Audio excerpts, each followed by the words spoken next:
Chicago failed to convince a jury that he was the man seen in a sex tape with a girl as young as 13. What do you want to say to your fans? Last month, Kelly was indicted again, this time charged with aggravated criminal sexual abuse of 4 women, including 3 who the charges say were minors at the time. Have you ever had sex with anyone under the age of 17? No. Never? No. I have to tell you, it's so hard to believe that based on all that we've read and what the women said about you. What the women said about you. What women said about me. So nobody's allowed to be mad at me and be scorned and lie on me. Mm-hmm. So they're lying on you. That's your explanation. They're lying on you. Absolutely. Absolutely. Absolutely. You feel that people have maligned your character? I have been assassinated. I have been buried alive. But I'm alive. So I think the point you're making is, and correct me if I'm wrong, that you have never held anybody against their will. I don't need to. Why would I? Well, how stupid would never held Rkelly, with all I've been through in my way, way past, to hold somebody, let alone 4, 5, 6, 50, you said. How stupid would I be to do that? I didn't say you were holding. That's stupid, guys. Is this camera on me? Yes. That's stupid. Use your common sense. Don't forget the blogs. Forget how you feel about me. Hate me if you want to. Love me if you want. But just use your common sense. How stupid would it be for me to, with my crazy past and what I've been through, right now I just think I need to be a monster and hold girls against their will, chain them up in my basement, and don't let them eat and don't let them out unless they need some shoes down the street from their uncle. Stop it. Y'all quit playing. Quit playing. I didn't do this stuff. This is not me. I'm fighting for my life. Y'all killing me with this. I can't help 30 years of my will. Robert. Y'all trying to kill me. You're killing me, man. This is not about music. I'm trying to have a relationship with my kids, and I can't do it. Y'all just don't want to believe the truth. You don't want to believe it. At this point, we briefly paused the interview to give Kelly a moment. His publicist helped calm him down. I hope this camera keep going. No, we're going to let the camera keep going. This is not, doesn't even make sense. Why would I hold all these women? Their mothers and fathers told me, we're going to destroy your career. But Kelly's emotions remained raw. It's real girls out there missing. It's real young girls out there being abducted, being raped, okay? They really are on chains. They really do have chains on their wrist, and they can't get out. Robert, and they're ending up buried in deep. Robert, we have to have a conversation. Really, I don't want you just ranting at the camera. I came here for them to hear me talk. But I need help. What kind of help? This is the kind of help I need. Yes, what kind of help? I need somebody to help me not have a big heart, because my heart is so big. People betray me, and I keep forgiving them. You sound like you're playing the victim here. You sound like Rkelly. You do. When I listen to you, it does sound like you're playing the victim. I'm just telling the truth. And the reason I'm emotional, and I apologize for that, is because this is the first time I was able to say something. I've said nothing. Gail, you remained tough and calm throughout that? Well, I mean, it wouldn't do any good if we both got hysterical, or if we both got very emotional. And you could see, he felt that in his mind everybody's lying. I said, but there's so many people who are telling the same story. And he kept going back. I said, but the women don't know each other. And he said, how do you know they don't know each other? On social media, you're connected. He thinks everybody's trying to do a book deal or they're trying to do a movie, and that really people are conspiring against him. I have to say, I've never seen anything like that. What was he like before the interview? Because you didn't really know him that well. No, I don't. He got very emotional several times. I met him maybe, Deanna, 5 years ago at a party where you just say, hi, how are you? You know, it's not the time to say, remember we met 5 years ago? I hate it when people do that. So I did ask, can we have a conversation before the interview got started? I wanted to say, we're going to give you a platform to say whatever you want to say. It's no secret that he lives at Trump Tower in Chicago. So we went to his apartment there, and we had a conversation. And you walk into his apartment, there's a big welcome home, there's a Christmas tree that he keeps up all year long since his mother died back in 1993. He's very close to his mother, misses her very much because it was her favorite holiday.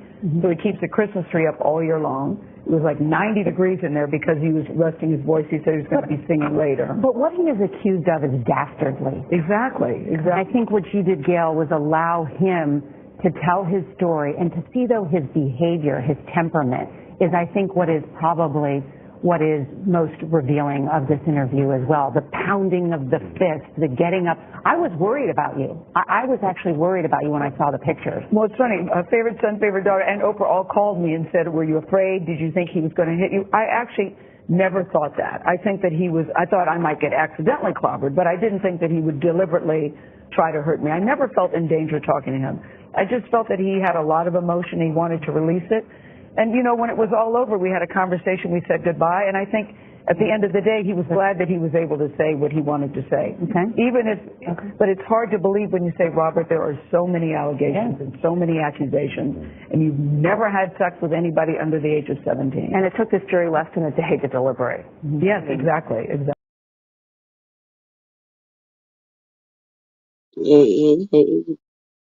Hey, Tiffany. Hey. I'm gonna get through this really quickly. Didn't I tell y'all the other day that Jennifer Bonjean is not gonna be playing with the Savages? So if y'all don't remember, Jonjolyn Savage had posted a message the other day claiming that she was in communication with Jennifer Bonjean, Robert's attorney. And when she posted the message, she doxed Jennifer Bonjean's number. And the only reason why, if y'all see the screen, why I didn't um I put it up the same way John Gillen put it up is because by the time I posted it, it was already all over Twitter. It was already all over Instagram. So she already doxed Jennifer. And as y'all can see, if you look on my screen, the red arrow, that's the message. And all you see is it say today 11:58 p.m. So all you see is John Gillen's message. You don't see any response or any messages from Jennifer Bonjean. And it says, this is a warning. Reply to state you have no idea where Joycelyn Savage is. Your client Rkelly has done harm to her, and you know it. I will be passing the information along to proper Secret Service. You lied. You never talked to her. You will not hear from this number again. You pedophile lover, just for a case. Just for a case. Money. She did really bad spelling here. You pedophile lover, just for a case, money, a check. So this was what she posted, which is, I guess, her showing the message that she sent to Jennifer Bonjean and doxed her number. So, of course, Jennifer Bonjean responded, which I said the other day, I don't know what made John Jalen think that Jennifer was going to play with her. Um, I don't know what made John Jalen think that. I don't know why a lot of people on YouTube think that doxing is legal. But for you to be the age that you are, for your daughter to be 29 years old, and you causing all this ruckus, attacking people over the simple fact that your daughter won't contact y'all. You attacking people because your daughter won't personally, talk to you. So you coming for Jennifer Bonjean, which, if y'all remember at the sentencing for Robert, Jennifer had stated during a press conference that she talked to Joy And Joy told her to tell Robert to be strong, keep his head up, and she praying for him. That was the last time I ever heard Jennifer Bonjean speak on Joycelyn. So I don't know if they had conversations after that, but I guess Jonjolyn is referring to, I guess, Jennifer telling her she spoke to Joy or that Joy was okay. And I think it was around the time when the Savages went on TMZ talking about they don't know if their daughter is alive and um, they haven't talked to her in this many years, whatever, whatever. And allegedly, they supposed to have talked to Jennifer, and I guess she told them Joy was fine and that yeah, that she was okay. So this message that Jonjolyn is throwing out here, oh you lied, you said you talked to her and you know your client hurt her and you pedophile lover, defamation for one. For two, Joycelyn's 29 years old again. Even if Jennifer told you like mother to mother, because you going on TMZ and other people platforms talking about you don't know if your daughter is alive and all this. Stop the crap. Joycelyn's been visiting Robert for years, okay? There's documentation that will show every time she visited him, the date, the time she showed up to the visit, the time she left for the visit. It's surveillance showing when she showed up to the visit. You have to get checked and all that, put your items in. All this is documented. And even when he was in New York, and when they was so hype about Lifetime filming them for their little storyline, and they showed up to the first day of trial, that's it. Never showed up again. Came to that one day because it wasn't about, oh, they was trying to see if Joycelyn was going to take the stand, or they was trying to see. No, they knew that Lifetime was coming with them with cameras so that they can have a storyline for the last surviving Rkelly. Okay, and Joycelyn was on the defense witness list. But I'm guessing because she probably seen her parents all on the news the first day of trial, she probably felt like it wasn't a good idea because they're not coming up there calm, cool, and no, they're coming up there because the cameras were rolling. So when it came out that Robert and Joy was engaged and everything else, as a mother, maybe Jennifer felt like, okay, they're going around talking about they don't know their daughter alive. You know, they making all these accusations. Let me just kill the noise. Listen, your daughter is fine. When Jennifer did that press conference outside of the court during Robert's sentencing, again, the media asked her about the engagement and she approved of it. Yes, they are engaged. And she said, I talked to Joycelyn this morning. So that right there told the world that Joycelyn was in communication with Jennifer about Robert and his sentencing that day. So that also proved the whole theory, oh, they don't know if their daughter is unalived or whatever. She's fine. Now, I don't know if Jennifer talked to them after that, but to say, oh, you lied, you never talked to her. What common sense does that make when Rkelly is her fiance? Jennifer is his attorney. If anybody talks to Jennifer or keeps in touch with her, it's going to be Joycelyn.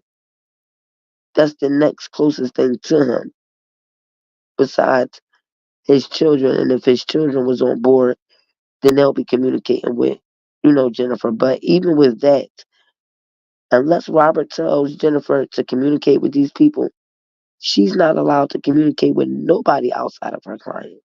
Period. And we don't know if Jennifer represents Joycelyn. We don't know if anybody from Jennifer Bonjean Law Groups represent Joycelyn. I'm pretty sure Joycelyn has a lawyer. She had one going back and forth to court regarding Azriel. They both had attorneys before Azriel flipped and everything else. So I'm pretty sure at this moment, Joycelyn has a lawyer. So Jennifer, even if you up here trying to say, oh, this your last warning and You lied and said you talked to her and this, that, and the third. Jennifer doesn't have to give no information to the savages or nobody else. I think just as a mother, she just felt like, let me just kill the noise. Plus, people was going around saying Joycelyn was pregnant. Then the person put out that fake book saying that they was Joycelyn and Robert was abusing them. So I get if Jennifer allegedly did tell the savages, she's fine. I talked to her. She's okay. The big issue is she don't want to deal with y'all. And it's like y'all forcing other people to go tell this 29-year-old woman, oh, you should go to your parents. You should go home. Oh, you should talk. Who can convince her to deal with y'all? She's 29. And besides that, she was already grown when she left college to go be close to the rapper. So Jennifer doesn't have to give them no information. She didn't even have to tell them, oh no, Joycelyn is okay. I talked to her. No, Joycelyn is grown. So for you to sit up here and dox this man attorney, call her a pedophile lover, and Jennifer responded with, hey Libra, this is what Jennifer had to say. Seems like some people need to hear this. Doxing is a crime. I'm not the one. In other news, we are filing Rkelly's petition to U.S. Supreme Court asking the court to review his Chicago conviction. Legally, Ashley will be visiting him tomorrow as we gear up for depositions in his case against the BOP and Tasha K. So Ashley, most likely she went Friday to visit Robert so that they could start um, gearing up for the depositions for BOP Officer A and Tasha K. So in the mix of that, you got Jonjolin posting what she called text messages between her and Jennifer. But it's funny how there's no responses from Jennifer. There's no texts from Jennifer. So either there were and Jonjolin just didn't post that because she don't want us to see the full context of the messages. She just want us to see what she wrote to Jennifer while she's doxing this lady's number. Because that's not Jennifer's lawyer office number. That's not the number for people to call to retain an attorney. Seems like that was Jennifer's personal number. And you doxed her on a major platform. You already know she got a lot of haters who were mad that she represented Bill Cosby, Larry Hoover, and Rkelly. So then you post a message calling this lady a pedophile.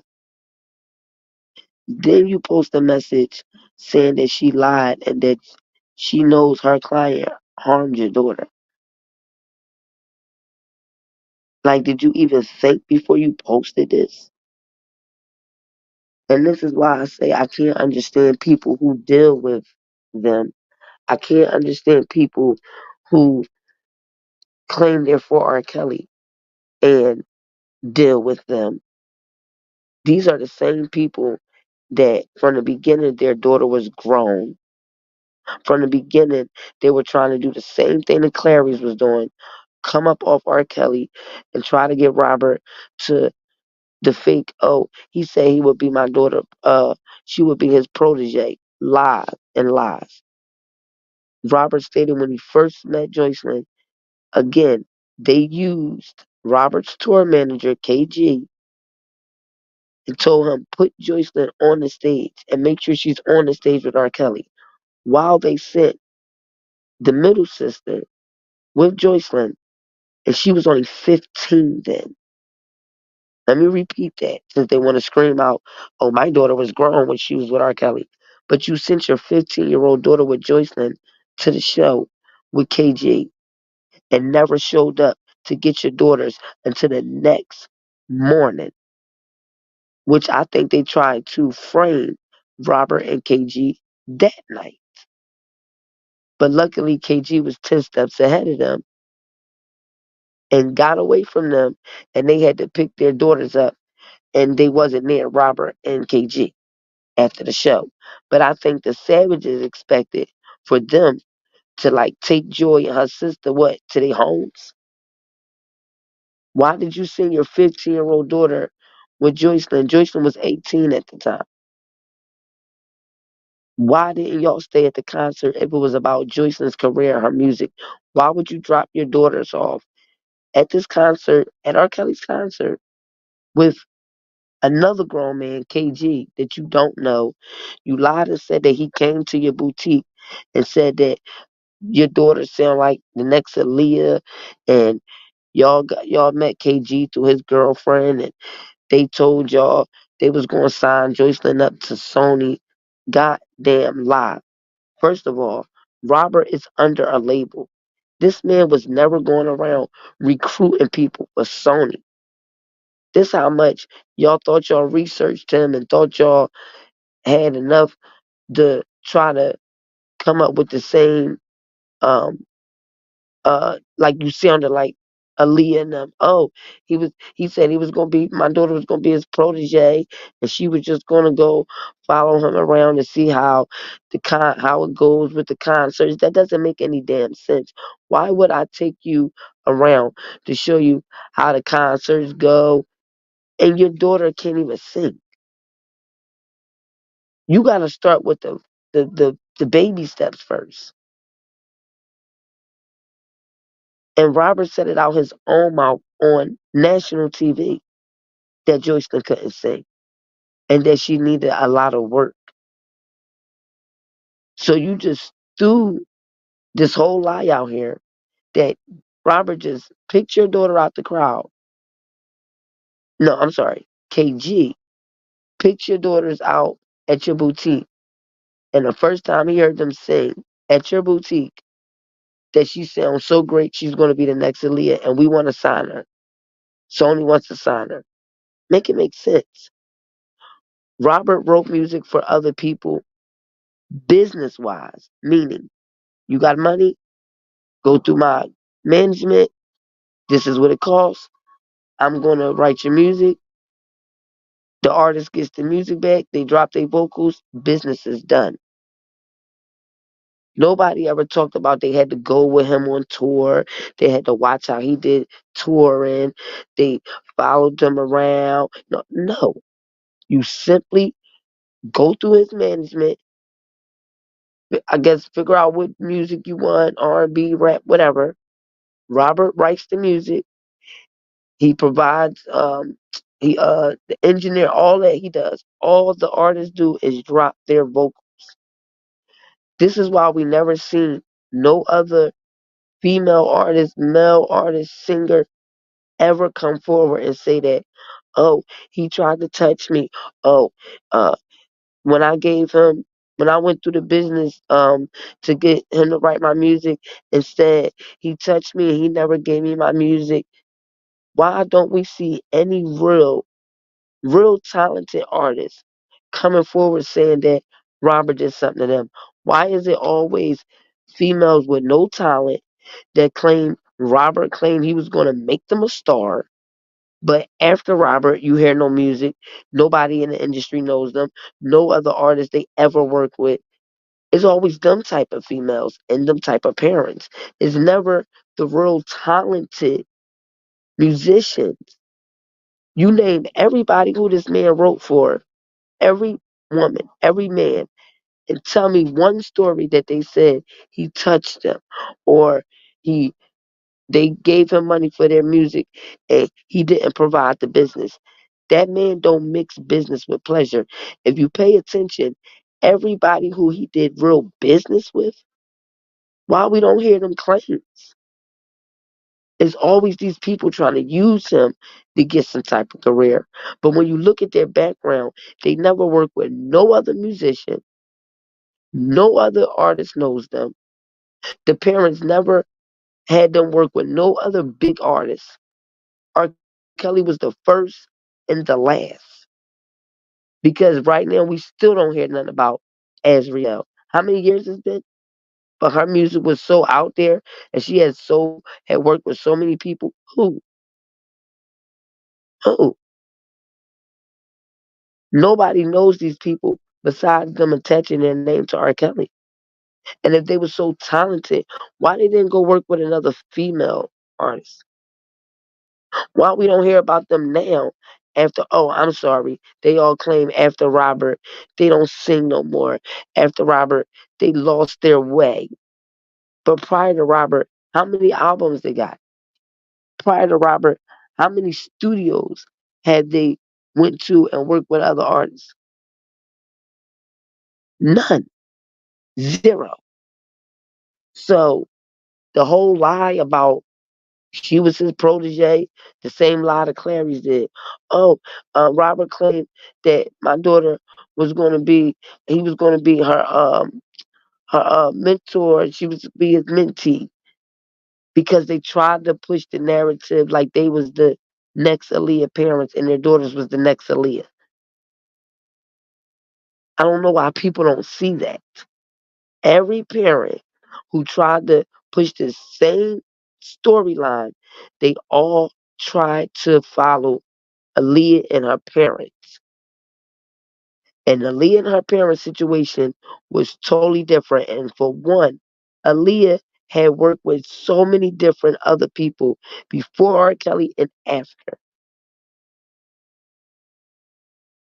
Aaliyah was talented. Now, did Robert definitely did the thing with her album? Yes, he did. Did it sound way different than everybody else she worked with? Of course. If you look at so many other artists that he wrote for, and then you look at music after him or other people that wrote for them after him, it sounds nothing alike. After Robert wrote for Sparkle, and she wanted other people um, to do the music, and Robert said no. I do it by myself. Other than that, I don't work with no other producers. Soon as she went to work with somebody else, her career went womp womp. Never been the same since. That's the gift that Robert has. Some people that might not be major, he can definitely turn it around and make it sound major, right? But other producers, they don't have that same gift. And this is, in my opinion, why Sparkle was a one and done. But even to this day, it's been how many years, and Azriel got the same manager that Lil Wayne used to have. He used to manage Young Money. He manages the gay young black man. What's his name? That sing the horse song. And he got a couple other people. But why we don't hear nothing about Azriel? The girl Scarlett, all these new artists, they have been on BET. Um, they even Sexy Red, and I can't stand that little young girl. I just don't like her. I don't like what she gives off for these young girls. Like she has a lot of followers, and a lot of young people look up to her. And I don't like the music that she puts out for these young girls to follow. But again, she has a lot of um, young people that follow her and that like her music. She do tours and all that. She's been out, if I'm not mistaken, Ezriel, but and her parents, the way they claim she been singing since she was 7, 8. Ezriel's been out way longer than her. Why in the heck still have we heard nothing about Ezriel Clary? And when she was doing them shows and shouting out to Fat Joe to put his number on her phone, then when they took pictures with Drew Hill and all males, pay attention to that. All them pictures that her dad put up to make people think she was working with so many people was all men, grown men. Not one or two pictures did they put up where she was working with female producers, female singers. It was all men. And he wasn't paying for them concerts. He wasn't putting up money towards her career. He was working for Christie Lights, the lighting company. And every time they were doing the lighting for different artists and different shows, that's how he was getting in. That's how he was able to get passes for her to get backstage and everything else. And that's walking um like a walking case. Because he can get his daughter backstage, he can get her on it. We don't know how many freaking shows that he got her in with Drew Hill and all these different people. And just luckily they dodged the bullet. But with R. Kelly, they pushed it. They made sure. If you listen to Angelo beginning interviews, oh, R. Kelly is the biggest thing in music. Everybody worked with him. Well, why would I not um make sure that this work with him for my daughter? He's the biggest thing next to Michael Jackson. So out of all the other artists that she probably met at concerts or whatever, when they knew R. Kelly was coming, no, they was putting their full effort into that. Oh, make sure you dancing and twerking up there on the speaker. See, they don't talk about how they let Azriel collect black panties and how she got on Twitter telling the world and adding R. Kelly so that he could know that she was talking about him. Oh, I just got some black panties from R. Kelly's concert. Why was she collecting the panties if she was just there because your oldest daughter couldn't make it? Or she was just there because she just had a mental breakdown and she just came home from the hospital. You didn't want to leave her in the house by herself. Oh, when she was at the concert, she's looking at the concert different from everybody else. She's looking at it from an artist's point of view, and that like she's singing and all. So why would you let her collect the panties and stuff? And then you lied and said it was R. Kelly. They just added him in for extra. R. Kelly was the headliner of the show. That's why he did a Funk Fest in Atlanta, Funk Fest in Florida because he was promoting his Black Panties album. He was not no extra like Angelo claimed. And if you look at all the artists that was at the Funk Fest, Mint Condition, um, Silk, and you look at when they were promoting it, talking about, oh, we can't have a Funk Fest, um, what they say, freaky something Funk Fest without the king of R&B, R. Kelly. All the songs that they were singing, all the artists were grown and sexy songs for grown adults. Not no summer jams in the daytime where artists volunteer for a charity. No, that's not what it was. Hey, Spitfire. So Jennifer is not gonna play with Johnson. And I'm glad that Jennifer said it so other people can learn this too. That doxing is a crime. But for you to dox a um a big time attorney and knowing that she got haters for representing Bill Cosby, Larry Hoover, R. Kelly, etc. And you think that you gonna just dox this lady, call her a pedophile, lie and say that she you know that she knows that Robert hurt your daughter. You gotta be dumb. And if you're begging for clout this much, well you got it. Because she responded. But I don't think you want the clout she about to give you. This is an attorney. She's gonna wrap laps around you. And see, for y'all to try to claim y'all trying to see your daughter, Tim Savage trying to have a sit down with Robert and all, and he want to make sure he bring all the You think this is about to help? What you did? That you went at your daughter's fiance's attorney, the lady who's trying to help this man come home and get back to his life again? And y'all the same parents who started all this, coercing people to go to the feds, coercing people to do press conferences, all because somebody sent you a DM on Instagram saying Robert was doing this and that to your daughter. You the same parents coming back again, and now you harassing, defaming, and doxing the attorney. Wrong move. Wrong moves. So, in case y'all didn't see it, I'm gonna go ahead and show y'all with not Angelo, with Tim Savage, because I think this was a whole setup. Because you put the message out and dox Jennifer, and then that evening, Tim Savage comes on with a live on Joycelyn's birthday.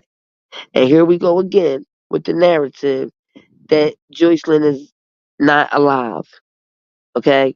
When this man just was a couple months ago talking about Robert needs a new trial. He don't need to do all that time. But what Angelo and them did, that ain't cool and all that. And now you're back at it again. Back at it. I don't know if money getting funny. I don't know if that $1 million home they claim they bought and maybe they can't keep up on it. I don't know. But it's just funny how this man flips, flops back and forth. And then to say you want to go visit Rkelly, but you want to make sure you got cameras recording the whole um visit. Then he gonna come out and say, you know what? I think I'm gonna get some cameras to follow us around so y'all can see our life 24 hours a day.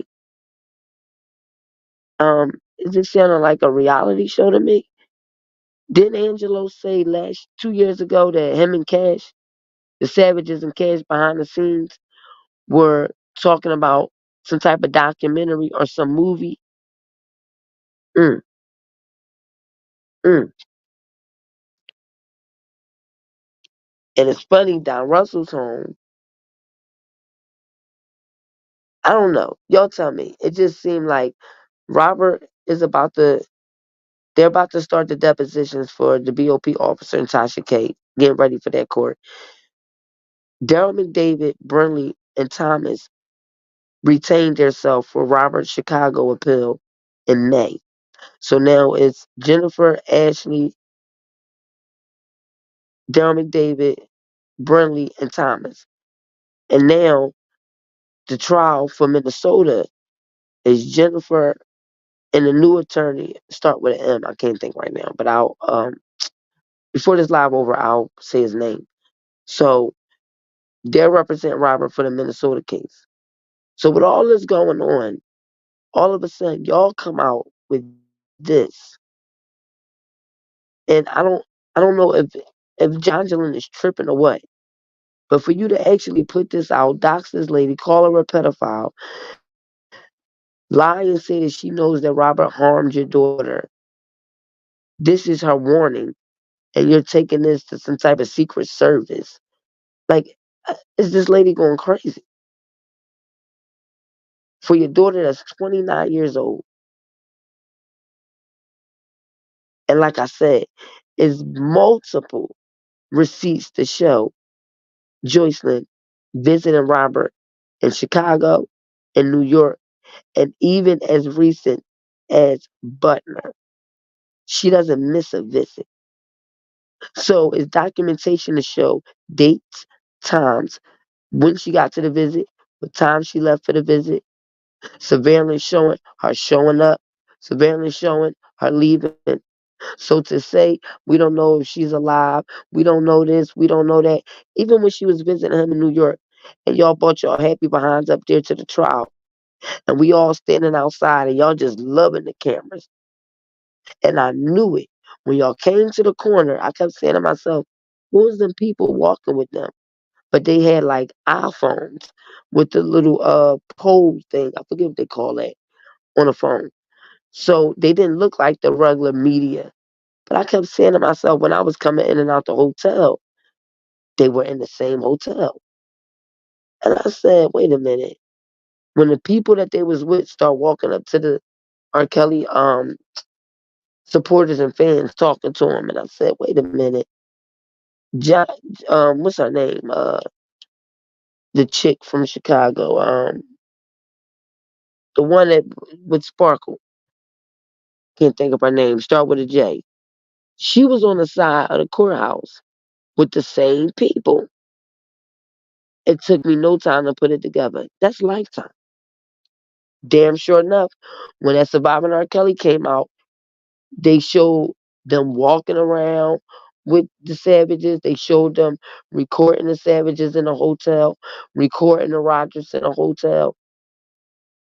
Even when Faith Rogers' mom wasn't in court that day, but her daughter was, she's outside leaning up against the bench. One of Robert's supporters is across the street. She's on the phone with um what's the chick name? Lanita Carter. Oh yeah, that's the girl that John Jenner said that's Joycelyn's handler. And one of the Lifetime people standing right next to her, I didn't notice when I was standing outside of court. But when I see Surviving R. Kelly 3, how would they have that on the show if they wasn't recording that at that time? That's how um the lady, the Savages made it seem like in Surviving R. Kelly, the last one, that she was Joycelyn's handler. They were walking around talking to her the whole time. I don't even think she knew that it was Lifetime. When she said, I'm the one who was with the girls and all this, that, and the third. And when the Savages walked up to her and they claimed she told them, oh, you're never going to see your daughter again. They needed that storyline. And it's sad because a lot of R. Kelly fans and supporters fell for the bait because they didn't know who they were. So they were just walking up to him, talking to everybody about the case and everything. And the Savages probably told them, oh, yeah, walk up and talk to that one. Walk up and talk to that, because they all on YouTube. They know who is who, and they needed the storyline. And when I seen them posting all them R. Kelly fans and supporters on there, they better than me, because I would have sued the hell out of Lifetime. Because the way they put them was like, oh, and all of these R. Kelly fans and supporters, they need to be arrested too in a RICO, because they're also the enterprise. And the lady, Glenda, she's the handler. She's the one who R. Kelly reports to, and she had Joycelyn on the phone while we were standing in front of the courthouse, telling, like, you don't know who the hell was on her phone. You don't know who was on her phone. And Joycelyn was not living with that lady. Never. Ever. But they needed a storyline. And they made sure all of them was down at that court. And I'm pretty sure they probably paid for their hotels too, because they was all in a hotel recording. And if you go see that last Surviving R. Kelly, y'all see what I'm talking about. All the footage is from the New York trial. All of it. And the way they defamed R. Kelly fans and supporters like that is sick. Because millions of people watch that. People got jobs, families, grandkids, reputations. And for you to sit up there and the ladies from the R. Kelly movement, oh, in my opinion, even all the fans and supporters should be in jail too. And then you got Angelo up there. Yeah, they tried to burn my whole family up. They tried to unalive my whole family. Then you got the Rogers up there. Oh, and it was people who showed up to our church, and we had to move because the fans threatened to do this stuff. When did this happen? Where's the police reports for this stuff? But they fed into the narrative. And that Surviving R. Kelly, in my opinion, was about the fans, the supporters, Don Russell, Michael Williams, Cash, um, um, um, the one that got off, um, what's his name? John Doe one. And they made it seem like all of them and the fans and supporters It's all this big enterprise. That's what that last surviving R. Kelly was about. And then you got Angelo, who knows he was in a relationship with Michael Williams because of cash, and you still sit up there lying, talking about Robert sent them to burn up your whole family and everything else. Are you serious, dude? And that's why his wife wasn't on there, because they had the text messages. But then you got the Rogers up there talking about somebody threatening church, and somebody came down to where they lived and all this, so they had to move. When did this happen? So everybody who faced that they put up there, and the way the Savages did Glenda, she should have a big fat lawsuit. Seriously.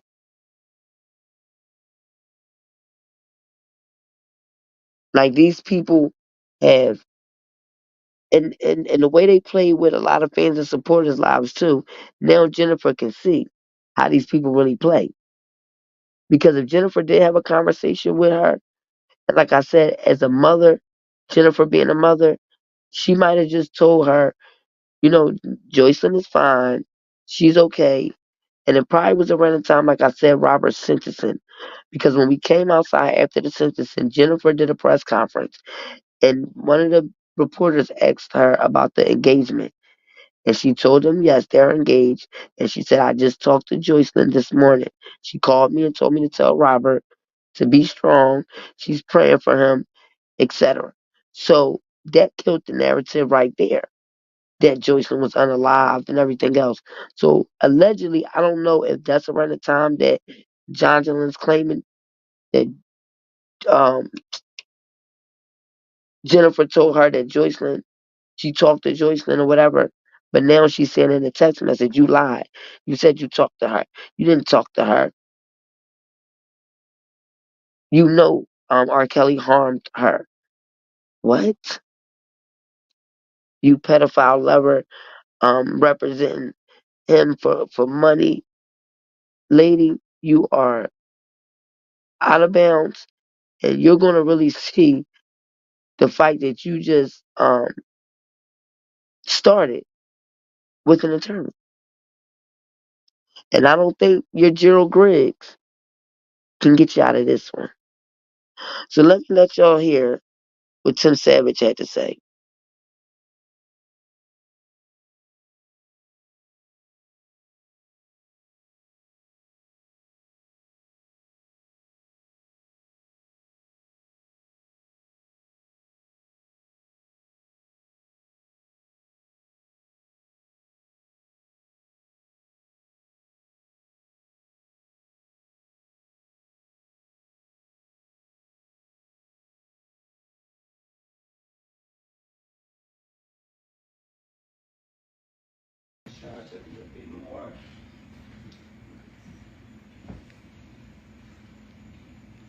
Sorry about that.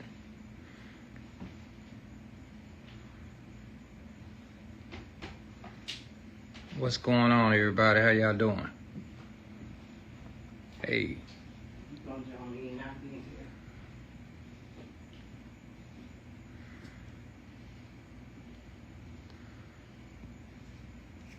I'm just waiting for a couple people to come in. Thank you, guys.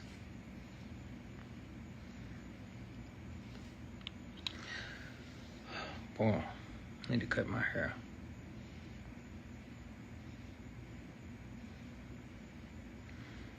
Yeah, we try to celebrate joy regardless of the situation.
a lot of people don't know, hey, a lot of people don't know that we always try to celebrate her birthday.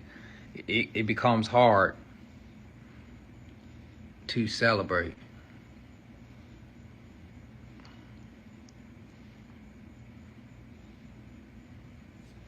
Thank you. Yeah, everybody's doing okay so far. Jalen and Jory is in, hey, you didn't know that was my daughter, you didn't know that was my story. Yeah, I know, right? I try not to talk about it too much.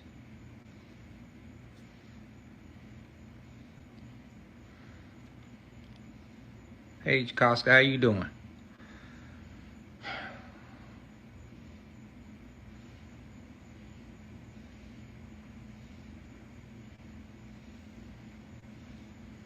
Well, if Jocelyn is on here, how about that? Even though she's in another room, y'all, she wanted to be on here. So my main concern, I'm glad everybody came on here. My main concern, and it's roughly about 100 and some folks on here right now. So have you ever been back to Chicago? I have not been back to Chicago.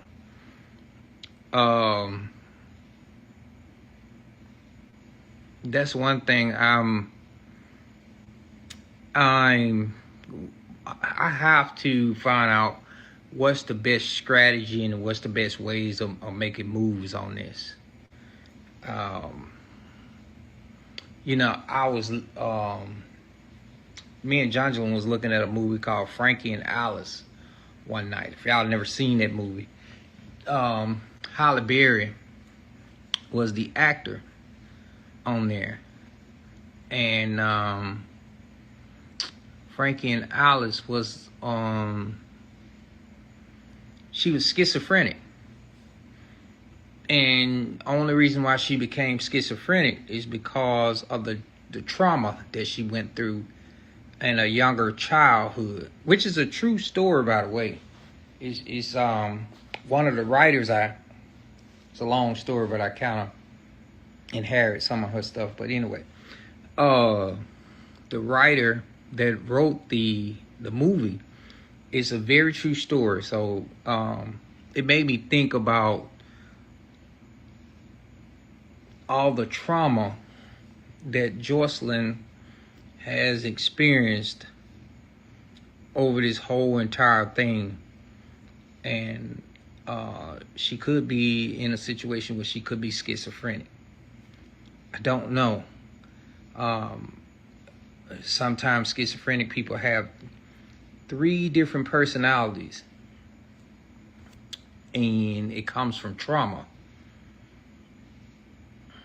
No, she hadn't been diagnosed with that, but it can happen to anybody that went through a lot of trauma. So she has not been diagnosed with no schizophrenia or nothing like that. I'm just saying what I saw on Halle Berry's show. I am trying to find out why she won't talk to her younger sister, Jalen, Jory, her grandparents. But she got one grandparent left now. The other 2 has passed on. And she only one grandmother that worries about her consistently over and over and over and over again. She asks about Jocelyn all the time. And I'm afraid that she's just trying to, you know, as she's getting up in age, she's worried about her grandchild. So I can respect that. So I'm just trying to make sure that she get a chance to see her grandchild. So my intentions to come on here today is, one is her birthday. It's been since 2016, I want to say, and since the last time we really saw her or even really spoke to her. We was in Chicago about 3 years after that. I'm trying to think, in Chicago, that's when her and Azarel had got into it or something. And we was in Chicago, we was in the court. And she really acted like a whole new different person. And that's the reason why I mentioned sort of the Frank and Alice movie that Halle Berry played in. Let me be clear. Jocelyn has never been in a situation to where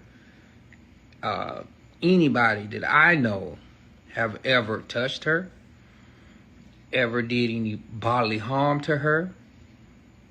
I was very protective of my girls.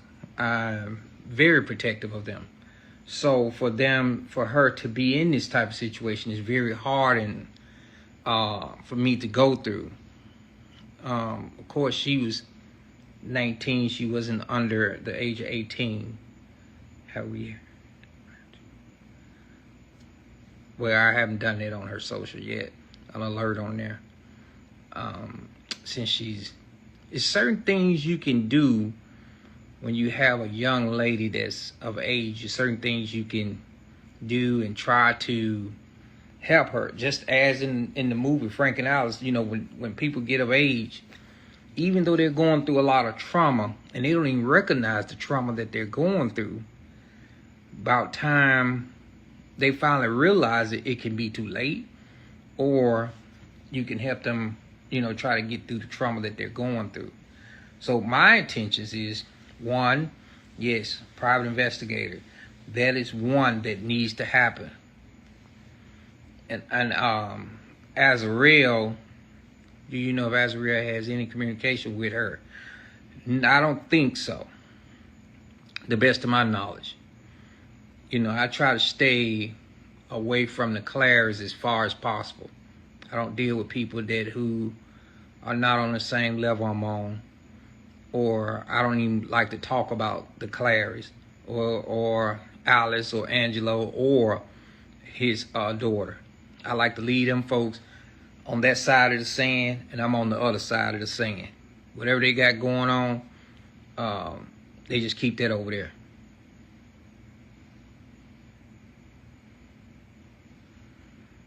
So I try to keep them away from me as much as possible. Because we have two different stories, two different sets of things that happen to us and the Clares. Two different ball games, totally different. So I'm trying to keep them as far away from me as possible.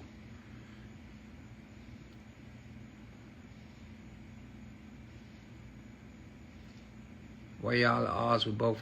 We're totally different families, total different, and that's the reason why we have so much of a problem, because they have some real things and things they got to deal with on their side of the family, on their family in the Clares. They got a lot of things they got to deal with.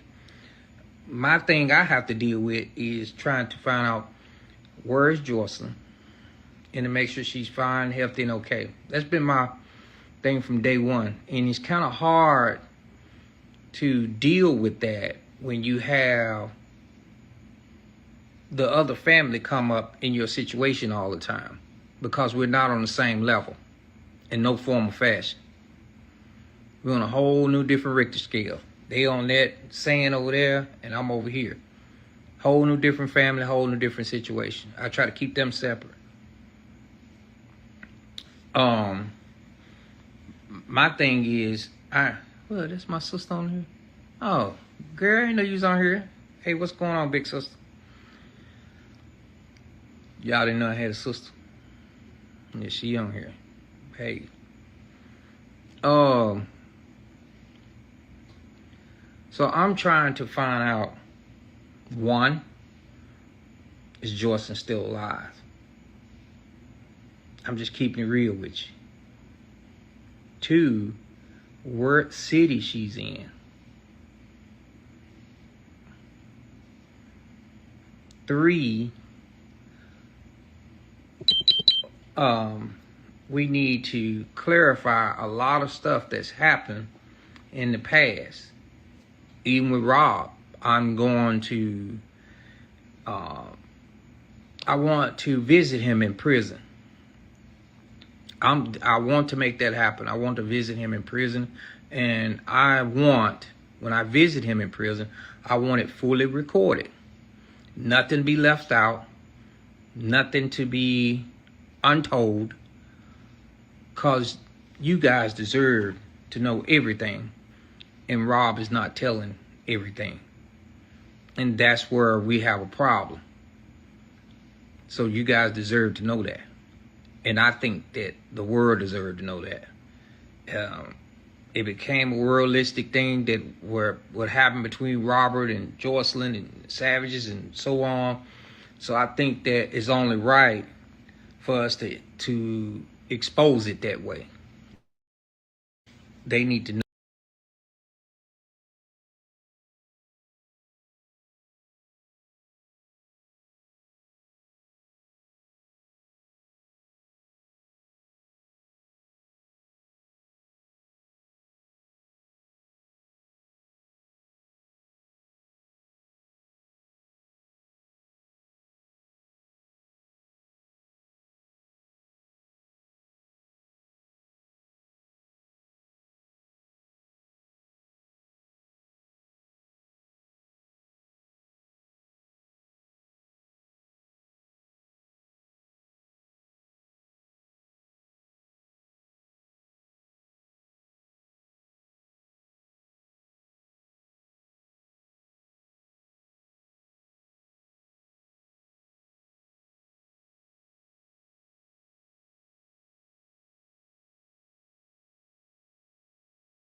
Know what's going on. Now, once we get Jocelyn in a situation where we can talk to her and get her situated, if she don't want to talk, whatever, that's fine. I want to just get her the help that she need and deserve, and she don't have to do any type of talking. But at this point, this is a life and death situation that we're going through, and we need to know that she's fine. So, you know, I'm pretty sure that I'm pretty sure I want to schedule this meeting with Robert.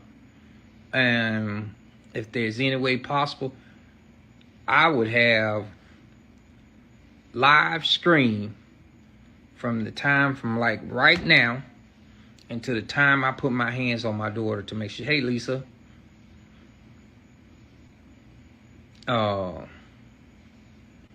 it's really been a burden on us not to know where your kid is, and definitely on her birthday, and need to know if she's alive or well. We don't know. We tend to want to know. We tend to want to find out, but we just don't know. It drives my wife nuts. I'm telling you. You have to respect that because she birthed that child, and she deserved to know where her child is at all times. If you don't have that type of emotion or whatever, that's on you. But I think a mother, out of all people, deserve to know where their kid is at. That's just keeping it real. And if you don't feel that way, then you just don't feel that way. But we as the savages feel that way. And we're going to continue to do that until we put our hands on it. So that's the reason why I want to, I may have to do this full time. I don't know. But it's time to put an end to this. It's been over 7 to 8 years, and it's time to find out if she's well, if she's living first, if she's fine, and where she's at, by any means necessary. And that's just being real. Whoever I have to walk through or walk past to get to my daughter, it's going to have to happen. Just that simple. We've been trying to be quiet about it and trying to give her time. But giving people time, that's fine. But you don't know if they're still on this earth. That's a whole nother different ball game. If you having those type of feelings, especially as a mother, then mothers knows their kids, right? They knows when their kids are having some problems or having it's in harm's way. And at the end of the day, I'm going to do what's best for Jocelyn and Bonjean, because that's the mother. Just as simple. Hey, how you doing, Ms. Rogers? You're right. You're right. So I think that from this day forth, even if I had to quit my job to go do what I need to do, I'm going to do it. I mean, nothing matters more to me than my daughter and my family. Nothing. And I think that at the end of the day, if I have to do so, I have to do so. Whatever comes behind it, comes behind it. But I think I need to step this up and just, I got to find her. I got to fight so hard that where no matter what the situation is, it's gonna happen. Just that simple. So I think at this point that's what might happen. Cause it's turned my, not me, but it turns my wife apart. Not to know where her daughter's at. It tears me apart too, but it really tears her apart. It tears her sisters apart, especially Jalen. They were so close. And, Jalen doesn't live in Georgia. She lives in Texas.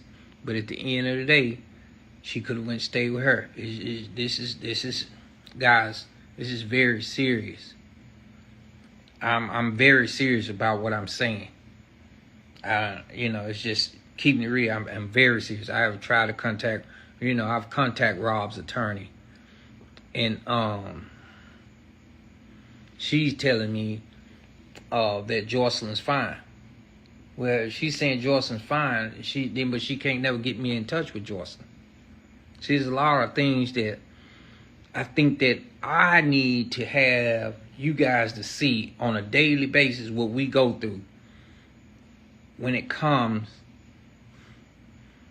to this situation. Like, I need to have a video recorder around me 24 hours a day so you can really see and catch what goes on with this situation. Because sometimes you won't believe it. It's dirty cops in Chicago. We done had well-being checks done in Chicago before, and the cops alerting other cops that, alerting Robert's team or whatever to let them know that it's a bunch of mess. It's dirty cops in Chicago. Not all of them got clean hands. And that's being real. A PI, yeah, I've tried. That's something else happened. When we first started this journey and we tried to locate Jocelyn, PI contacted me in Johnson, and they was act like they was gonna help us out and this and that. Lord forbid, these PI people was just trying to find out stuff on us, so they was working with Robert at the time. So there's a lot of things that people don't want stuff to come out, but that's one of them right there. So you have to be careful what PIs was working at that time. So that's during that time. Robert ain't gonna never be broke. I can tell you that right now. He got too many royalties. As long as they keep on playing his music, he's never gonna be broke. He got too many artists he has messed with. But I thought He they may said not Robert be was touching his broke. money, or somebody may be having a trust over his monies. But he will But never I be thought broke. he said Robert was broke. See, that's just keeping it real. All right, so we're going to keep this professional. I don't know who DD is, but I'm going to put her on, and let's see what she's got to say here. Hold on. Dang, she went away. I was going to put her on. For some reason, she went away. Hold on, let's see if we can get her back.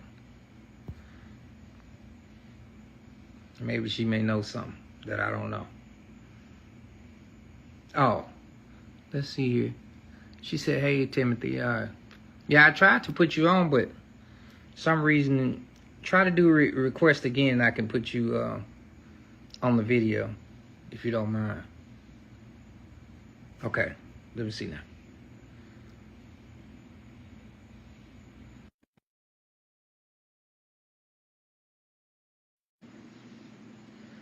Let's see. Are you there?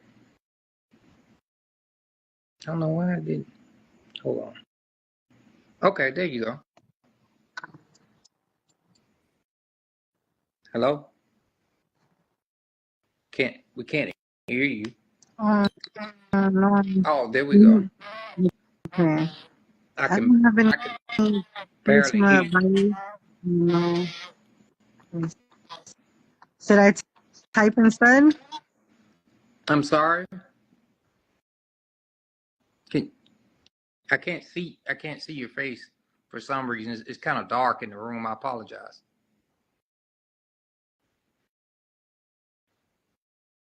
Because it's got other people are here on here viewing. Go ahead.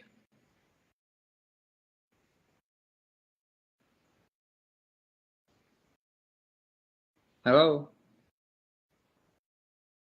You probably need to be in some. Oh, there we go. Thank you. Well, it went back dim. Oh, you putting the kids to Okay. sleep. I'm sorry. Yeah. Can you hear me now? Yes, ma'am, I Better? can. Okay. Sorry. Yeah, that's much better. So I was saying, sorry, I'm in the dark. I'm putting the kids to sleep. No worries.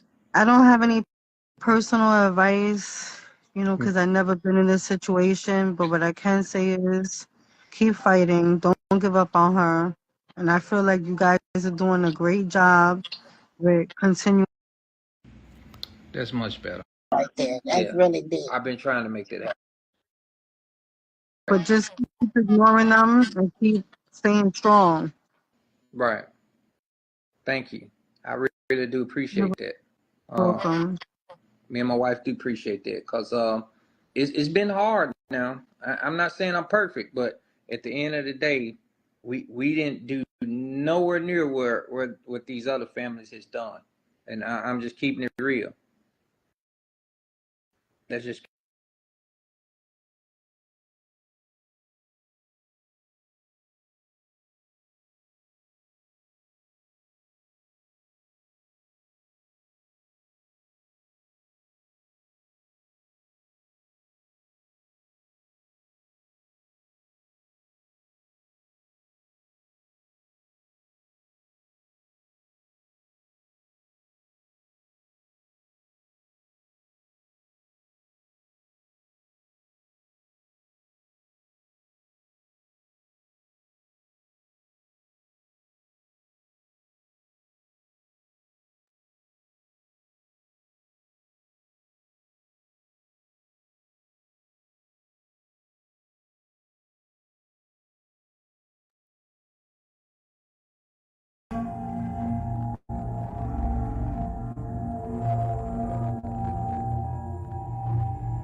And let's not forget, they illegally went in Robert's house.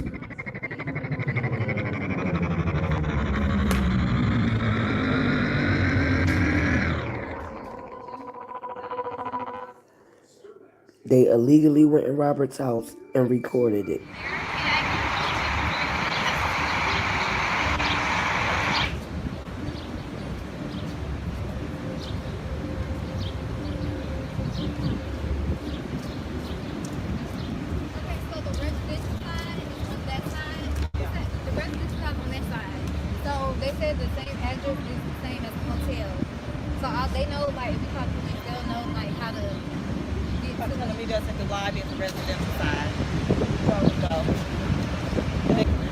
They come right on. So yeah, I'm just saying, but we don't need to be by the lobby or by the entrance at all until the police gets here. Yeah, but they come right on, so you can be watching out for them and have them call your phone. My phone is dead. Tim, can you come here and get them on the phone? The OJ, you want to do it? What is that? My phone is about to die. I'm going to have to see the local police department. I thought we had to call police. I mean, you had to call them first. Yeah, I don't want to know if I need to call them. Yes, I want to know. The police, you got to get the... A face wellness set for a grown woman. Have y'all ever seen a wellness set where they talking about who's going to call cops? Jalen, everybody here all done. Your dad recording. So I'm waiting on a text from Jalen, and hopefully the police comes and talk with her, and we get a chance to see that Jocelyn is fine and well. We will keep y'all abreast of what's going on. Thank you. I'm moving a little bit closer, so if I'm needed to be there sooner, I will be there sooner. This right here by the river area, and don't want to be spotted where Jalen is, so I'm trying to move close but not be seen.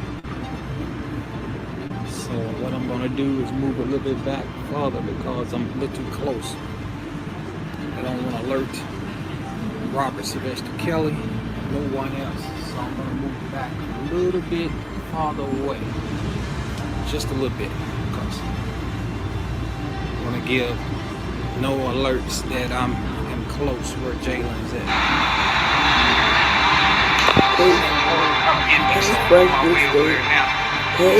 See what happened. Big John, come on. Where they at now? Okay. Alright. Let's go, Jordan. Come on.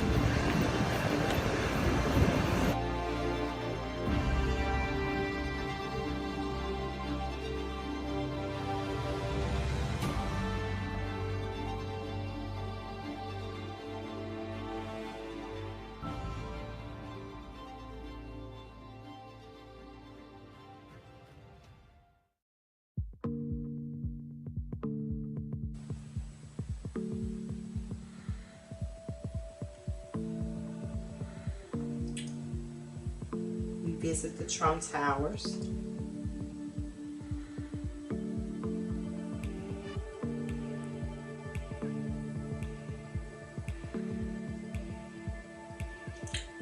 A lot of artwork on the wall.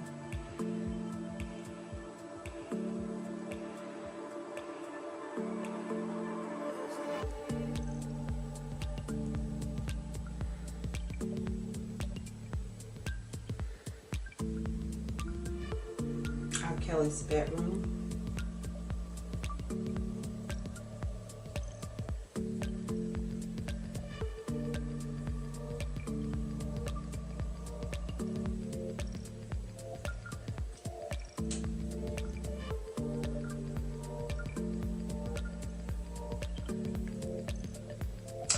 Slightly made up.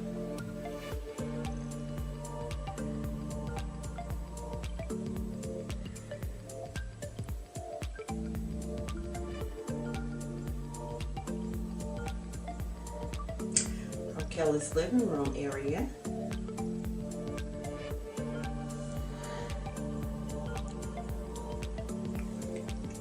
His living room area, where he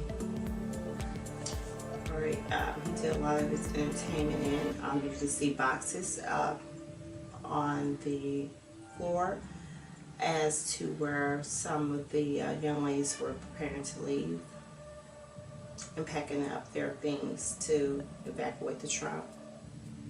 Oh, the McDonald's. Miniature McDonald's in the apartment. Watch how she doesn't say anything about Robert's mother. Watch how she skips past talking about the whole McDonald's like she don't see Robert's mother picture inside of the McDonald's that someone made special for him in remembrance of his mom. But she's pushing a narrative like this man just has a McDonald's in his house and doesn't speak on that she see his mom picture up there with his, and how all the details in it shows is like a remake of the McDonald's when his mom was alive, when he was a kid. But she's not going to say one word about, oh, I wonder who is that lady in the picture with him on the wall, because she knew already. But she wanted to make the audience think this man just has this McDonald's in his living room, and she's pushing the narrative that the media and everybody else pushed about him and McDonald's. I'm going to look inside of that so you can see a little bit more of the details of this miniature display. Watch closely how detailed it is.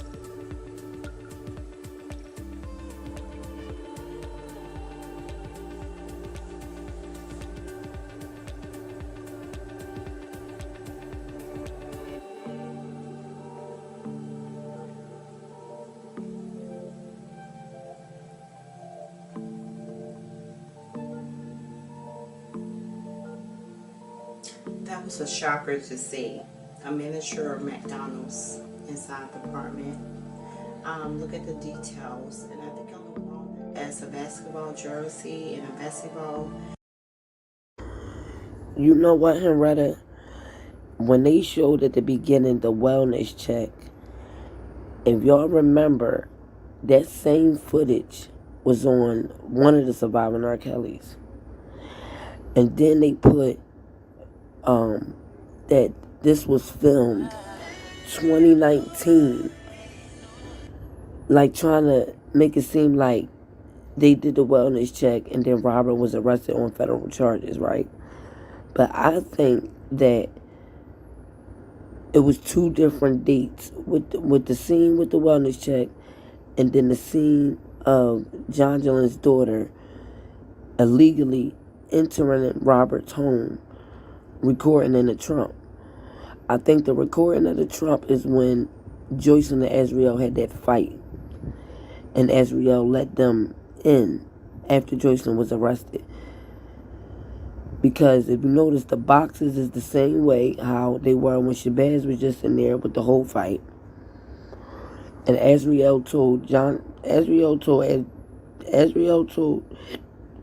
Joycelyn's sister that Joycelyn was coming to Chicago. Joycelyn was coming to the Trump right before the whole fight and everything. So that's why I told y'all the Savages was definitely in Chicago or on their way right after that fight. Now, the part about the wellness check part, it kind of make it seem like it was just a play, because on Surviving Rkelly they showed the sister go upstairs with the cops. She come running back down to the door crying to my they saying she's not there, nobody's entering, and they can't, they say they can't keep the door in. They on the Surviving Rkelly they showed cops, and the sister went inside the building. We don't know if she actually went to that door. We don't know what took place. All we know is the way they showed it. The sister was running back to the door, act like she was crying to mouth. She's not there, or nobody's entering. They said they can't kick in the door. Now, if Jonjolin and Tim is there, and it's supposed to be a wellness check for their, why are they sending the daughter up there with the cops? Why are they making the cops call the daughter's phone, the sister? Make that make sense. And when Robert got arrested in 2019, Joycelyn and Azriel was still staying at the Trump. So, for them to make it seem like they doing this wellness check, and then put on the next slide, Rkelly has been arrested on federal charges 2019, to make it look like, I guess, the wellness check and him being arrested was all around the same time. But again, when Robert got arrested in 2019, Joy and Azriel were still staying at the Trump. So, if they claiming they sent cops up there and all that, they were there. So that's why the wellness check part, I don't believe. I don't even believe they went all the way up there to that apartment. Or they faked it out like they did for the storyline, and they knew that Joycelyn wasn't there. So it'd be easy for them to act like they're going up there, whatever. Because if it was such this wellness check, y'all, why they didn't go to the Trump customer service, the front office? They were living there. If y'all remember the video with Shabazz, when Azriel tried to say, oh, this is not your home, you do not live here. That's why when I came here, he told you to leave. And the Trump security said no. Both of them are authorized users, meaning both of them are on the lease. Both of them can come back and forth. Both of them can come with company back and forth. They both were authorized users, not just Azriel. But Azriel said that because she knew she was being recorded. Azriel said a lot of stuff that day because she knew the cameras was on her, and she knew eventually Shabazz was going to put it out as a documentary. So, I don't believe that the whole wellness check thing, the cop went upstairs and Joy wasn't there, and they said they can't kick in the door. They came back downstairs. Her sister acting like she's running up to the door, hysterical. But the girl ain't had one tear coming down her eye. And why would Jonjolin and Tim not be going up there with you? They the parents. She's just the little sister. And who do wellness checks on somebody, and they got their hair all done, makeup done, they already recorded, and they trying to figure out, like, how can I say this? Basically, again, who do do a wellness check and everybody's all makeup and dress nice and, make sure the cops call your phone, and then you going to answer, and then you got Tim Savage recording, talking about, I'm going to back up, I don't want to be seen by Rkelly or his people, I'm over here by the lake. First of all, the residential side and the guest side of the trunk. When Tim Savage talking about he at the lake, he don't want nobody to see him, whatever. That lake is literally right there near the trunk. So, I don't know, in my opinion, I think that wellness check was fake and it was for a storyline for Lifetime. Now, her recording, her daughter walking around illegally recording Robert's house and everything else.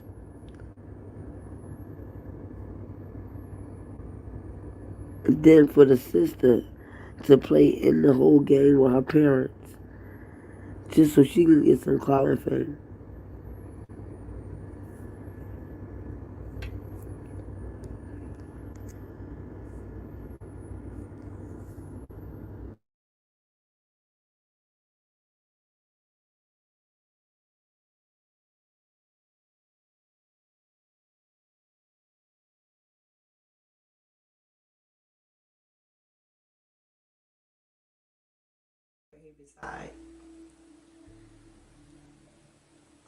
The textile of the floor of the McDonald's, even the stool, the bench, everything is very detailed.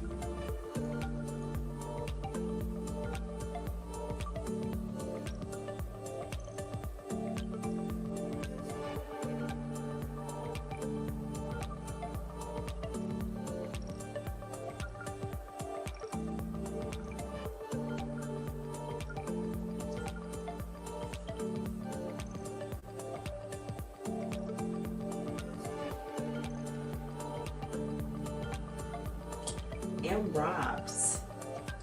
So I guess he's like Matt Rib, but he says M. Robs.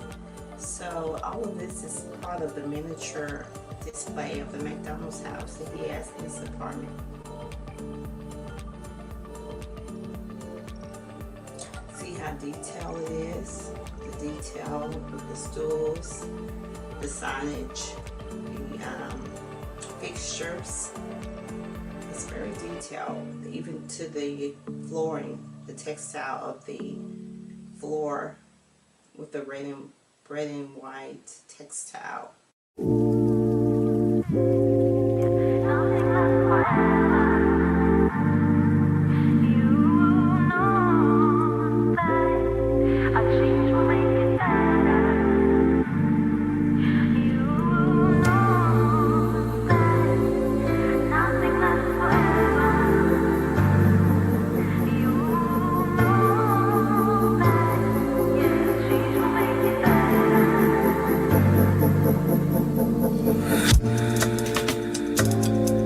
Now I'ma put it down like that. I'm leaving, I ain't coming back. You don't like the way I act anyway. You really don't have to react. Don't try to change my mind, in fact. Honey, I've already packed all my stuff. We're no longer kids, let's move on. And you are not my kid, so I'm done. Please don't make me pull my gun. Sorry boy, I can't be the one. You know it, yeah, nothing lasts forever. You know that a change will make it better. Do y'all peep the song?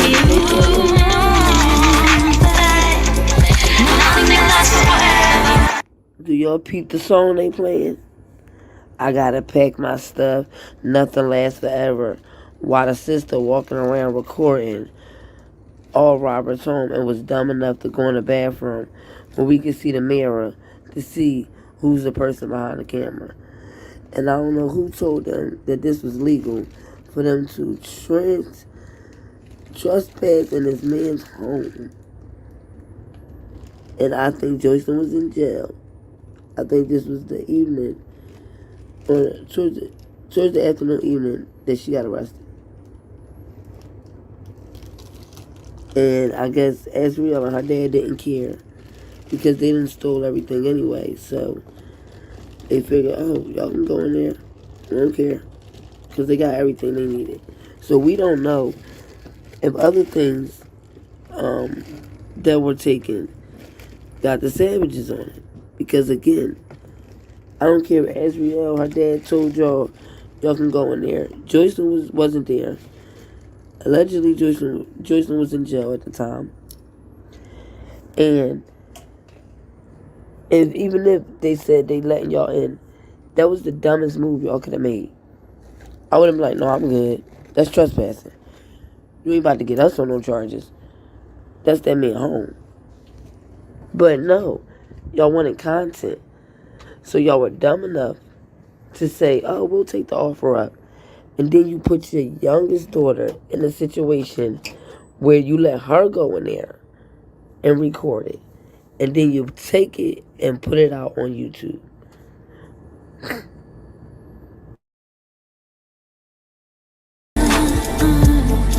You know that, yeah, change will make it better.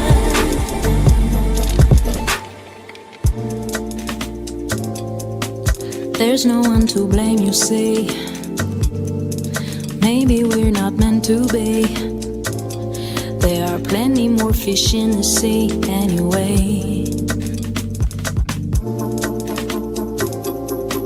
Every day's a different thing. So I'm not into wedding rings. It ain't personal, it's the way I think. Yeah. You know it, nothing lasts forever.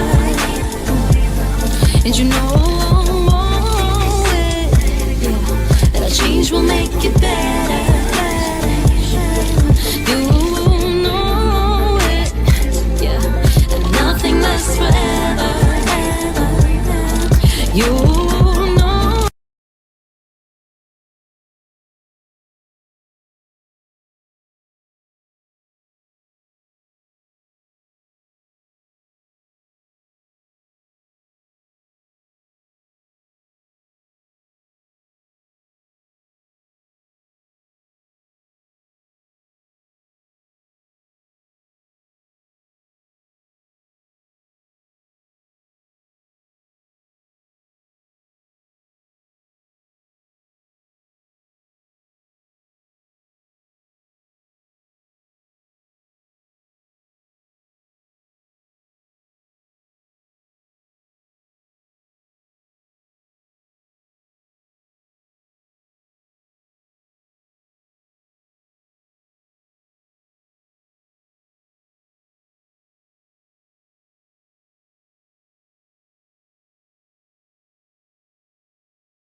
I'm John Julian Savage, Jordan Savage's mother.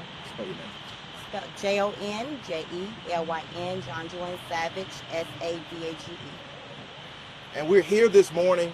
As you know, last Wednesday we had a press conference at which point we responded to the statements made by Robert Sylvester Kelly on CBS this morning with Gayle King to refute many of the falsehoods and misstatements of fact that he was making. Subsequently, after that press conference, we received a phone call from a representative of Mr. Kelly, Darrell Johnson, who held himself out as being Mr. Kelly's publicist. he made certain offers of a meeting with Joycelyn Savage, which was supposed to be set up sometime either today or tomorrow. Since that conversation, we have had absolutely no contact with Mr. Johnson. We are definitely ready, willing, and able to facilitate a meeting with Joycelyn Savage as soon as possible, and we again reach out to Mr. Johnson. We do not have any contact information for Mr. Johnson, nor do we have contact information for Joycelyn Savage. My clients were, they were excited to hear from their daughter.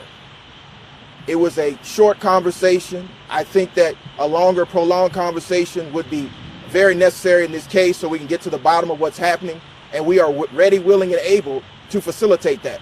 We just need a direct line of conversation and communication with Mr. Kelly's camp.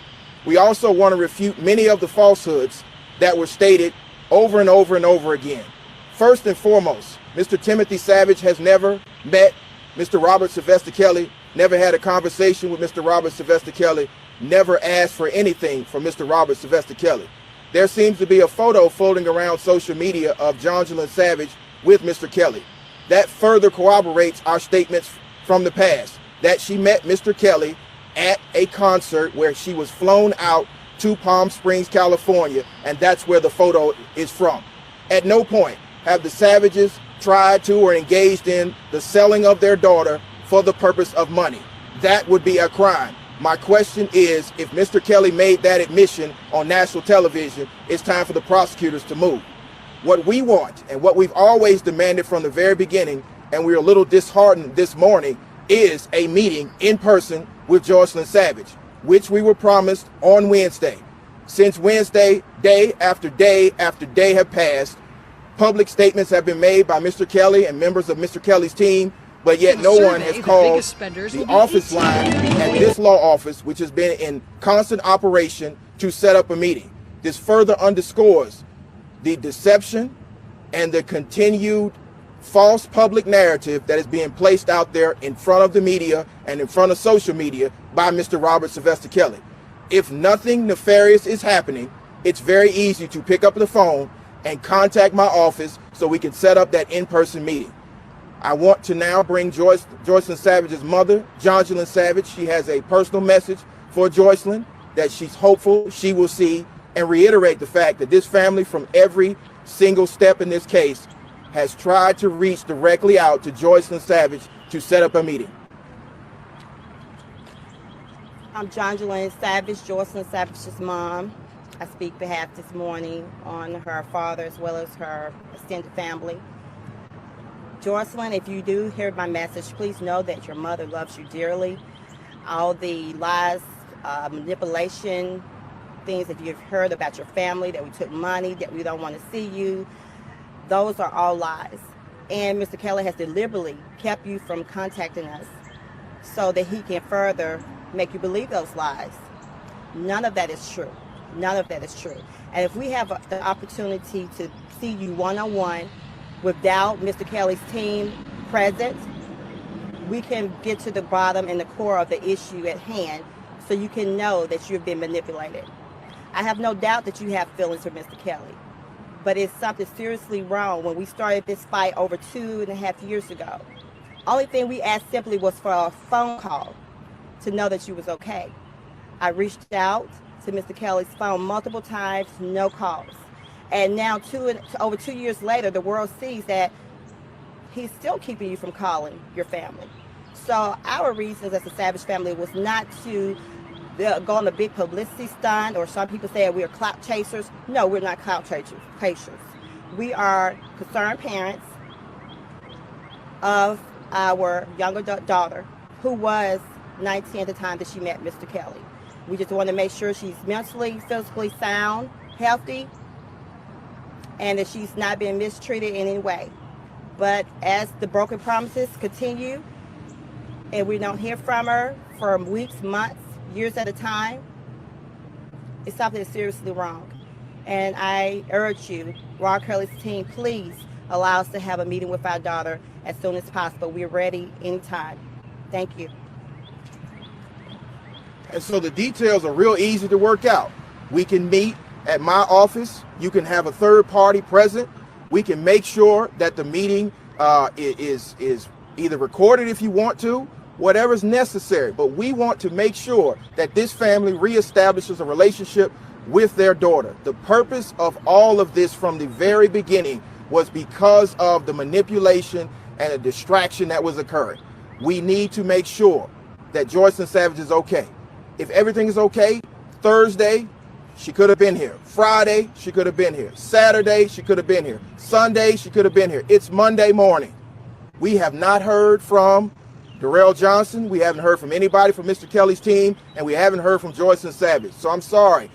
A 2.5-minute phone conversation after 2.5 years is not sufficient for loving parents to realize how their daughter is doing and what is happening in this case. So that's why we're making this public plea again to Robert Sylvester Kelly. Make Joycelyn Savage available and make her available today. You can call me today at my office. We can set this up and we can get to the bottom of what's happening. We'll take any questions you have now. What are your thoughts on Rkelly going on TV saying he can't see his kids, and yet you're saying he's keeping you from your kids? Yeah, I mean, it's very ironic that an individual who it seems has no relationship with his children would keep a loving family away from their children. And so it further underscores the false narrative that's trying to be put out there. But we're not going to allow that to happen. What we want is an in-person meeting with Joycelyn Savage so that we can determine for ourselves what's happening and how we can be of service to help her in this trying time. Mrs. Savage, what have the past days been like for you to have that hope that you'll finally be able to really speak with your child, to see your child, and then days later, there's nothing? We, to hear their conversation, for the call us on the phone briefly, I knew as soon as I heard her voice that the call was scripted, but at the same time, I hadn't heard her voice in years. So I wanted to be as gentle as possible and first let her know that I love her. But at the same time, I knew from the narrative of what she was saying that it was another, what I call prison call. That means a very monitored call. And what she had to state was strictly what he was telling her to say. She couldn't even say hi to her younger sisters on that call. And yet there was that hope that Different about the last time that you talked with Joycelyn, getting in the room with her about this. I think a lot of America do not realize how, I have to say, I see it as a modern day cult. Cults work by isolating your family members, your friends, anybody from your past. So we have the opportunity to get her one-on-one in the room, just with her, myself, and her father, grandparents, best friends, whoever that we feel that would be beneficial.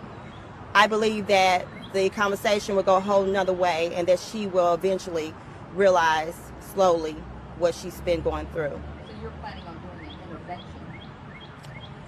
Possibly an intervention, but we will discuss further what would be the best. Psychologists will be considered as well. And if she tells you she's happy where she is, if you get her in the room and she says, I'm fine, please stop this, I'm an adult, this is my choice, then what? When we get to that point, we will deal with that, but I'm 98.9% sure that that is not the case. So do you have a feeling that Joycelyn wants to be in communication with you more, but is being kept from doing that? I mean, there could be a fine line there. She has been kept from doing that. I'm 100% correct. I've confirmed that with multiple sources inside of his direct staff.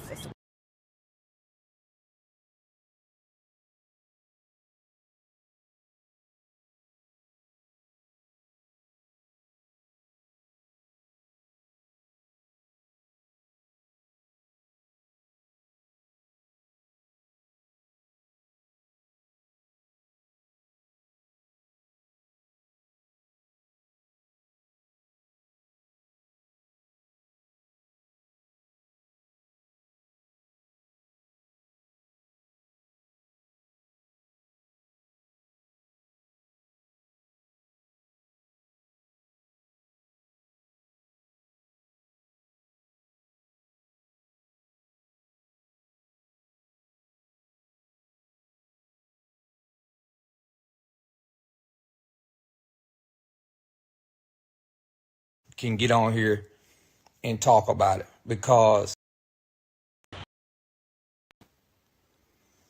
I had to get up out my sleep, y'all. It's 12:30 at night to talk about this because it's sickening. It's sickening. Jonja, let me talk, please. Let me talk, because I'm on live. Thank you. Guys, I don't know who's in Rkelly's camp. I don't know. Enough is enough. You know, I was just on the Corey show, the 5150, right? I don't know if y'all ever heard of it. And I always respected the guy. He was a comedian.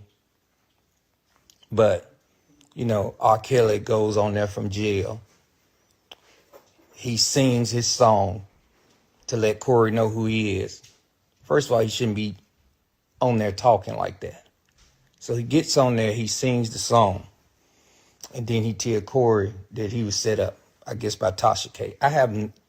Don't know what happened with that. I don't want to know what's going on with that. But what I do know is this. And I'm tired. I'm tired of Robert's people playing games. You know, it's enough is enough.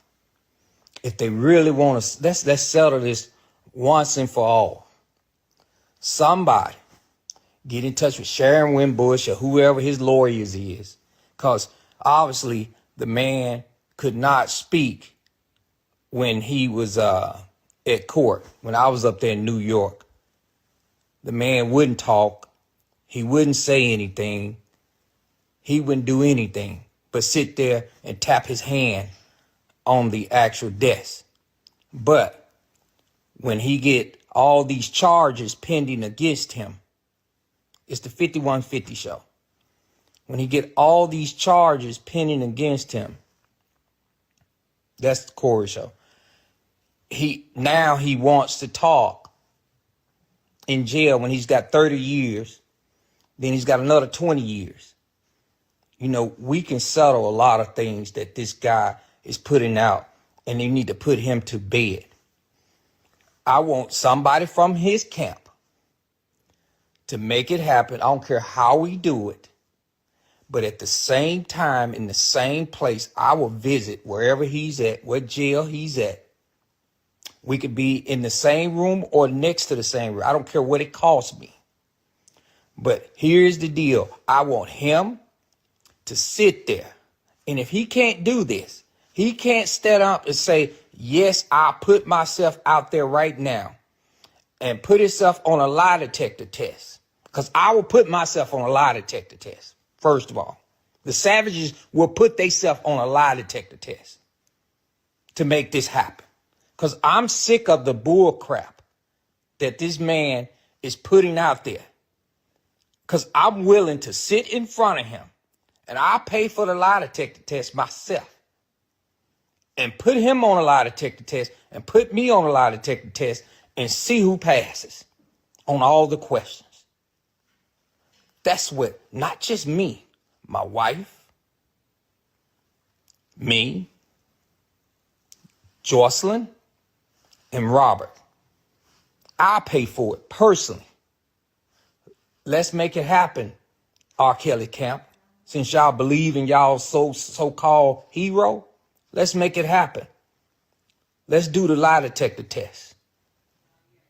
Let's make it happen. Put Jocelyn, I, and Robert. We ain't got to be in the same rooms because we need to be there at the same time. And I'll pay for it personally to prove that this man is a liar. He didn't talk in court. He did not talk in court. He didn't talk in the Chicago trial. So now he wants to run his mouth to these bloggers. Let's put an end to it. I'm going to settle it. Somebody makes it happen, and I'll pay for it personally myself. I'll pay for the lie detector test. Only thing he got to do is agree to it. I'm already agreeing to it. I want Jocelyn to agree to it. I'm tired of the foolishness.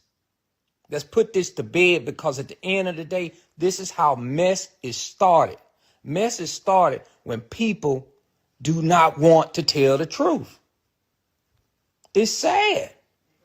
You got a 50-51 show that Corey, Beckham, I think, I forgot his name, Corey something, that is a comedian that sit here. Robert go on his show, he talks. Just because a man talk, does that mean he's telling the truth? Does that mean he's telling the truth? Let's sit down and put these hands on there and do the lie detector test. I'll pay for it because Robert's broke. So I'll pay for it. Me, him, Jocelyn, Jonjolyn.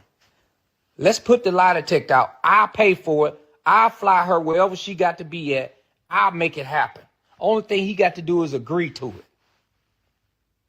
Just say he's willing to take a lie detector test and I'll make it happen. Promise you that. Because I'm sick and tired of his foolishness.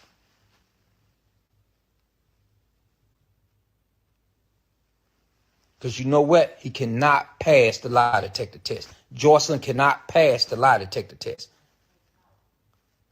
Because she can't talk, first of all. I hadn't heard from my daughter. I haven't heard anything from her. Not one thing. Every time she got to do a statement that somebody else writes. And I'm sick of it.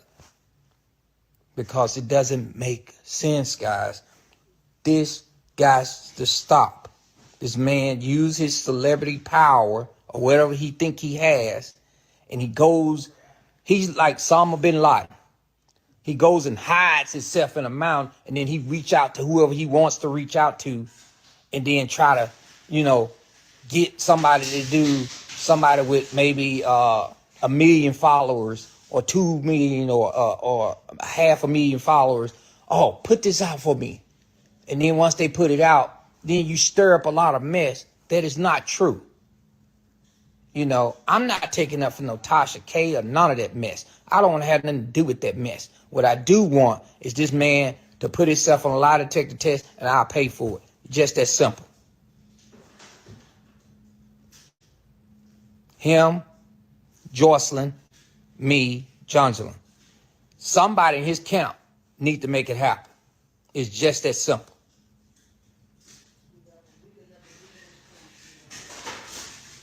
Because I'm tired of the foolishness. I am so tired of the foolishness. So you bloggers that's out there, get in touch with somebody in his camp.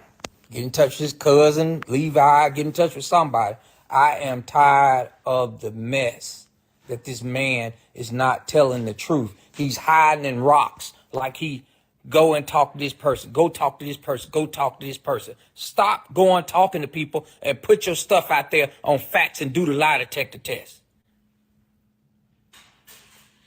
Put your fiance Jocelyn on a lie detector test. It ain't about the man that's already in jail. What it's about is this man gets on the phone, uses his minutes like Osama bin Laden, and then he'll go and say, oh, I didn't do this, or Tasha K need to be locked up, or this need to happen, or this need to happen, but he's supposed to be trying to appeal his court cases, but he out here running his mouth. So how can you appeal any court cases? One thing the lawyer's going to do is tell you to shut up, but he can't shut up because he's ignorant to the fact. So since he don't want to shut up, let's get it done. Let's get it done. Somebody, let's get it done. Let's get this lie detector test going between Robert, Timothy, Jonjolyn, and Jocelyn. And let's get it done. Because I am tired of the foolishness. I can't speak for what the other parents said, what the other parents do, but I'm ready. I'm ready like tomorrow. It should have happened yesterday. Because he is a clown. Robert is a clown right now. And that's the problem I have with him. Period.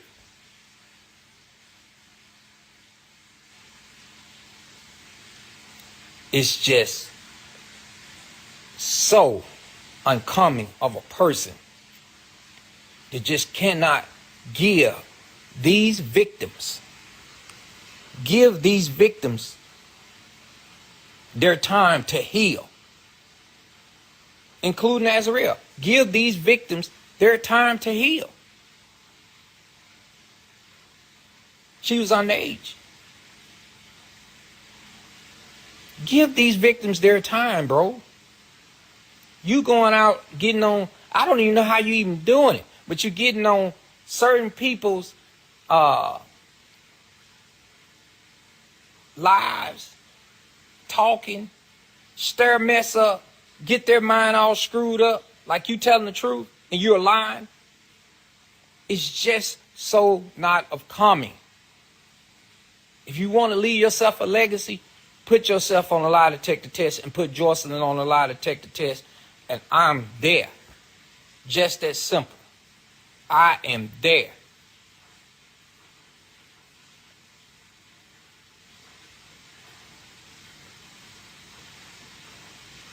Because I am sick of your foolishness. You will not let these victims rest. And they can't heal, bro. So if somebody got to step up and put you in your place where you need to be at, I'm gonna put you in your place. It's simple. I'm gonna put you in your place. Because at the end of the day, that's what you deserve. You deserve to be locked up forever. 30 years ain't enough. 20 years ain't enough for what you have done to these women and children and men and women. And for these clowns that's out here, and I call them clowns, these clowns that's out here believing this, I don't care if you're a celebrity or not, you out here believing this foolishness, you're a clown. Because at the end of the day, you are treating these women, these kids, like they are stepping stools. You shouldn't do people like that. They are kids, bro. They are kids. For you to sit here and allow yourself to treat kids and women and girls like this and young boys like this. And for him not to be a man enough to say who he have slept with, which is underage, and who he have given people things to, he is a clown for doing that. And he need to go and hide himself underneath a rock and leave these victims alone. But somebody got to call him out. Because, see, the victims are not strong enough to call him out. Some people are just not strong enough to call him out. I'm going to call him out. Bruh, set up the time and the place where we can sit down and do this lie detector test and put this behind everybody. Set it up. Me, Timothy, Jonjalyn, Jocelyn, and Robert Sylvester Kelly. It's just that simple. Because everybody else don't want to mess with yourself right now. Nobody want to mess with you. But right now, I want to give it to you just like you want it. So people can know the type of character you are.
Doesn't deserve to serve time or what he did to somebody.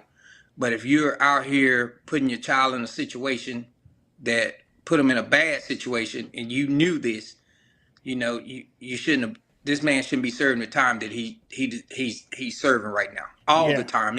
Right. You know, I'm just keeping it 100. Right.